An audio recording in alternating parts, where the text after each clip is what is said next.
Assalamualaikum warahmatullahi wabarakatuh. Waalaikumsalam. Jumpa lagi dengan saya Rizky Hasan, pustakawan Umsida, dalam acara Podcast Biru, publikasi bereputasi Umsida. Kali ini kita bersama Bapak Lukman Hudi, peneliti dan dosen Umsida yang kita banggakan bersama-sama. Mari kita sapa Bapak Lukman Hudi. Assalamualaikum. Waalaikumsalam warahmatullahi wabarakatuh. Terima kasih sudah hadir. Selamat datang.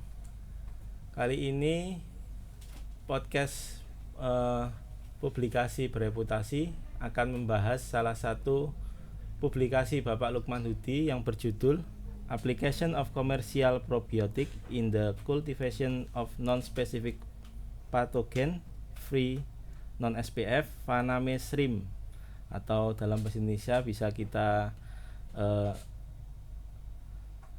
terjemahkan penerapan probiotik komersial dalam budidaya udang Vaname non-specific pathogen free non-SPF.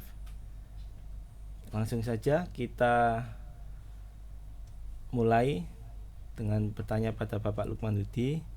Riset yang Bapak lakukan ini berfokus pada isu apa, Bapak? Sebenarnya cukup kompleks juga sebenarnya. Pertama terkait dengan udangnya, Udang dan Vaname. udangnya yang udang non specific pathogen free. Jadi udang ini kalau istilahnya yang apa ya, kalau di budidaya itu yang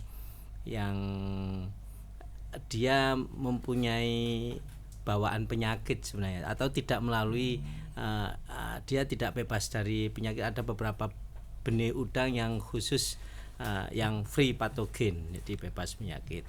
Kalau yang ini Ada istilahnya, saya cuman sedikit lupa ya. Kebetulan yang kedua, beberapa ikutan dari sistem budidaya yang pemberian pakan intensif, di situ ada mungkin akan terjadi over organik, kelebihan bahan organik. Nah, itu terjadi prosesnya, dalam proses budidaya terjadi limbah organik.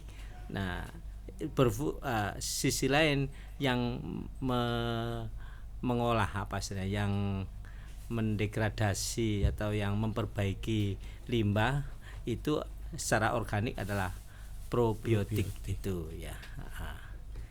Itu jadi dan secara teori banyak penelitian untuk mengungkap peran probiotik. Secara di lapangan itu sudah banyak dipraktekkan untuk meningkatkan terutama peran dari probiotik itu, peningkatan kualitas air dari dampak limbah organik. Misalnya peningkatan amonia bisa didegradasi, bisa diturunkan untuk menstabilkan DO, terus menstabilkan pH, terus menekan vibrio. Ini peran dari probiotik itu sendiri. Baik. Ya. Masalah utama yang ingin dipecahkan dari penelitian ini, Bapak? Ya, itu tadi sebenarnya ke persoalan kualitas air, bagaimana mempertahankan atau mengendalikan kualitas air ini dengan penerapan probiotik komersial.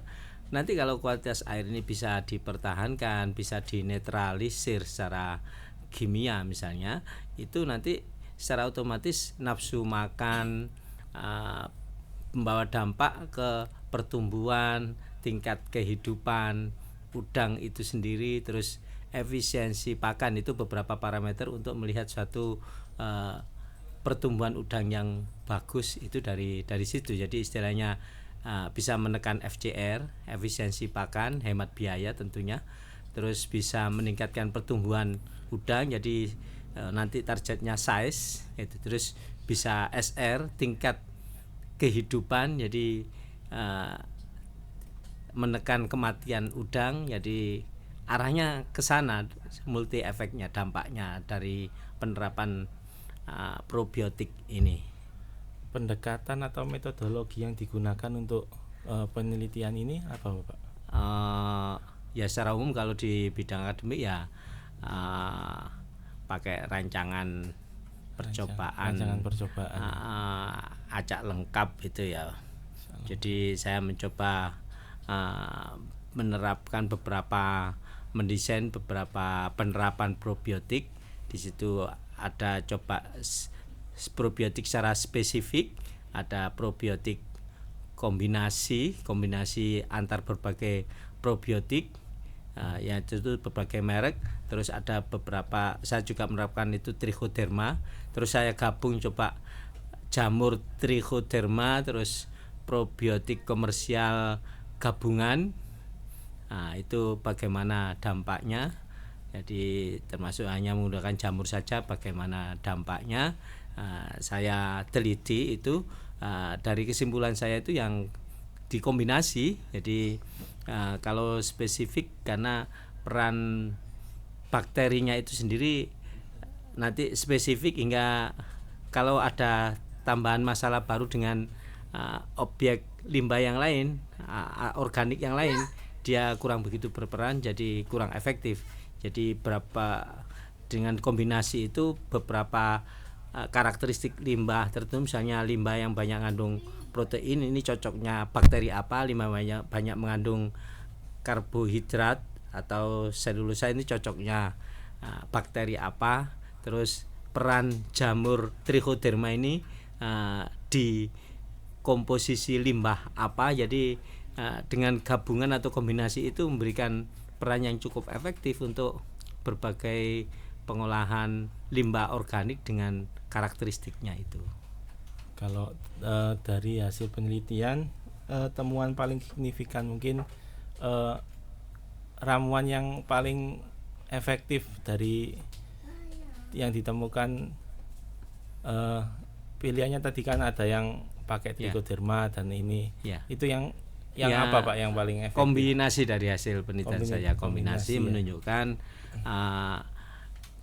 istilahnya di pertumbuhan, istilahnya ADG atau di FCR juga menunjukkan efisiensi. Kemudian di SR juga tingkat kehidupan juga menunjukkan pengaruh yang nyata untuk pemberian probiotik ini dalam budidaya. Terutama ini saya budidaya udang faname, udang faname ya. Tadi yang non SPF ya. Jadi bisa dijelaskan bahwa mungkin udang faname dibandingkan dengan udang yang lainnya kelebihannya? Udang faname secara beberapa kelebihan terakhir ini bisa dengan kepadatan tinggi, sehingga target kapasitas produksi bisa ditingkatkan, dan dia lebih resisten ya. Dan dengan target kepadatan tinggi, kalau di intensif itu kepadatan sampai 100 hingga 150. Kalau di beberapa pesisir utara itu kepadatan 80 sampai 100. Kalau di pantai selatan sampai kepadatan 80 sampai 150, 120 bisa. Jadi per meter kubik. Dengan begitu kan target kapasitas produksi bisa ditingkatkan atau dicapai gitu. Tapi kalau sementara yang bahkan kalau tradisional atau beberapa yang dulu belum, atau tradisi atau yang enggak maksimal kan, atau windu, itu paling kepadatan hanya 5 ekor per meter kubik atau 10 ekor per meter kubik.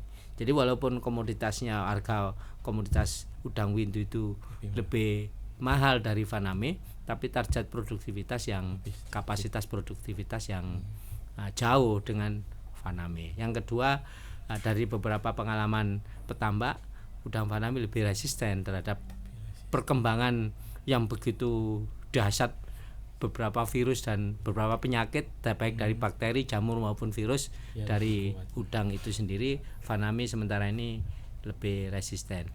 Itu kenapa faname masih jadi tantangan yang menarik untuk budidaya udang. Keterkaitan dengan SDGs, Bapak, jika dikaitkan dengan agenda global, riset ini berkontribusi pada pencapaian tujuan SDGs yang mana? Saya nggak begitu hafal itu SDGs, tapi yang jelas ya bahwa tingkat kesejahteraan, terus bahwa ketahanan pangan jelas ya. Keberlanjutan, Bapak. Keberlanjutan juga penerapan dengan aplikasi probiotik ini kan lebih apa istilah kalau sekarang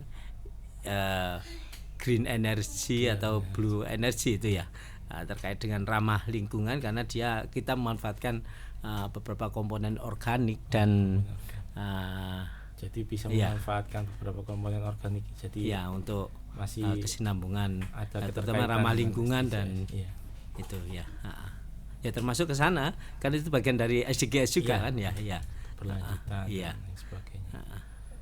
Sebagai penutup, bagaimana potensi implementasi lanjutan dari riset ini? Sebenarnya juga jadi jurnal saya juga. Saya mencoba mengoptimalkan optimasi berapa konsentrasi ideal dari aplikasi probiotik ini. Kemudian jurnal penelitian yang lanjutan dari penelitian ini adalah optimasi di situ kepadatan, kemudian proporsi. Saya coba menggunakan tepung rumput laut untuk pakan udang, terus proporsi, terus habis itu konsentrasi yang ideal untuk aplikasi probiotik komersial ini yang ideal dilakukan itu. Jadi mungkin bisa dikembangkan penelitian baik dari pemirsa atau pembaca atau saya sendiri untuk lebih menarik untuk pengembangan penelitian ini tentang probiotik, tentang tadi rumput laut, tentang kepadatan karena menyangkut pemberdayaan budidaya ya. Pengembangan budidaya. Oke. Ya. Terima kasih Bapak sudah meluangkan waktunya. Penelitian ini sungguh bermakna bagi budidaya perikanan atau udang. Semoga penelitian ini juga akan dapat menjadi inspirasi bagi mahasiswa UMSIDA pada khususnya dan peneliti di luar sana pada umumnya agar budidaya udang ini semakin berkembang. Demikian. Saya Rizky Hasan pamit undur diri dari podcast Biru, publikasi bereputasi UMSIDA. Assalamualaikum warahmatullahi wabarakatuh. Waalaikumsalam warahmatullahi wabarakatuh.